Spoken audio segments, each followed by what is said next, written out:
Tirupati rural మండలం మల్లంగుంట పంచాయతీ సచివాలయం వద్ద ఏదైతే మనం చూస్తున్నాం సచివాలయంలో గడిచిన 2 నెలల్లో 2 సార్లు దొంగతనం జరిగినటువంటి పరిస్థితి.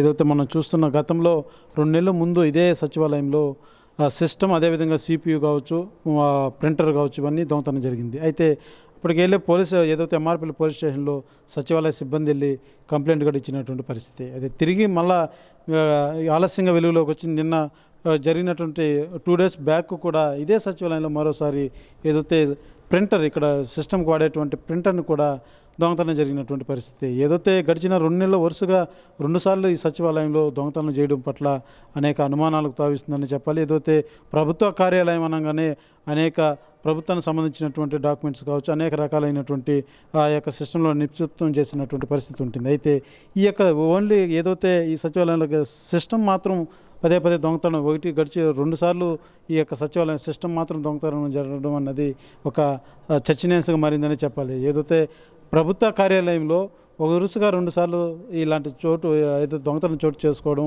ఒక అనుమానాలకు తావిస్తుందని చెప్పాలి. ఏదైతే ఇంటి దొంగని ఈశ్వరుడైనా పట్టుకోలేడు అన్న తరుణంలోనే ఈ యొక్క సచివాలయంలో కూడా అదే తరహా దొంగతనం జరుగుతుంది. ఏదైతే వేసిన తాళం వేసినట్టే ఉంటుంది, అయినా లోపల ఉన్నటువంటి సిస్టమ్స్ దానికి సంబంధించినటువంటివన్నీ కూడా దొంగతనాలకు పాల్పడుతున్నారు. అది ఎవరు చేస్తున్నారు? ఇంటి దొంగల పని.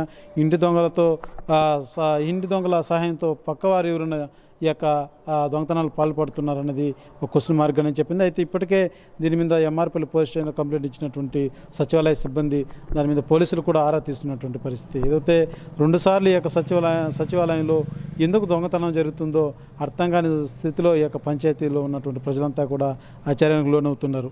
వేసిన తాళమే వేసినట్టే పెట్టి ఎలా దొంగతనం చేస్తున్నారు అంటూ కూడా ఇది ఒక క్వశ్చన్ మార్గం మారింది. ఏదైతే ఇది ఖచ్చితంగా ఇంటి దొంగల పని ఉండొచ్చు, లేకపోతే ఎవరన్నా ఈ యొక్క పనిచేసేటువంటి సిబ్బంది ద్వారా ఎవరన్నా ఇటువంటి చర్యలకు పాల్పడుతుండొచ్చు అనేది కూడా అనేక అనుమానాలకు కూడా ప్రజలంతా కూడా అర్థం చేస్తున్నటువంటి పరిస్థితి. అయితే ఈ రకంగా ఏదైతే ప్రభుత్వ కార్యాలయంలో వరుసగా దొంగతనాలు చేయడం అన్నది మాత్రం కొద్దిగా చర్చనీయాంశంగా మరి అదే రకంగా రేపు ఇంకేదన్నా జరగరాంది ఏదైతే డాక్యుమెంట్ల పరంగా కావచ్చు, వేరే ఇతర ఏదన్నా ప్రభుత్వానికి సంబంధించినటువంటి అనేక కార్యకలాపాలంతా కూడా పంచాయతీకి సంబంధించినటువంటివన్నీ కూడా సచివాలయంలో నిర్వహిస్తూ ఉంటారు. అయితే ఇక్కడ పలుసార్లు ఇలాంటి దొంగతనాలు జరుగుతూ ఉంటే ఎందుకు చర్యలు చేపట్టడం లేదన్నది మాత్రం ప్రజలంతా కూడా ఆవేదన వ్యక్తం చేస్తున్నటువంటి పరిస్థితి మాత్రం ఈ పంచాయతీలో కనబడుతుంది. కెమెరా పర్సన్ కోటితో సురేష్, RTV తిరుపతి. మరిన్ని వీడియోస్ కోసం ఛానల్ ని సబ్స్క్రైబ్ చేయండి. లేటెస్ట్ అప్డేట్స్ కోసం వాట్సాప్ ఛానల్ ని ఫాలో అవ్వండి. అండ్ లింక్ డిస్క్రిప్షన్ లో ఉంది.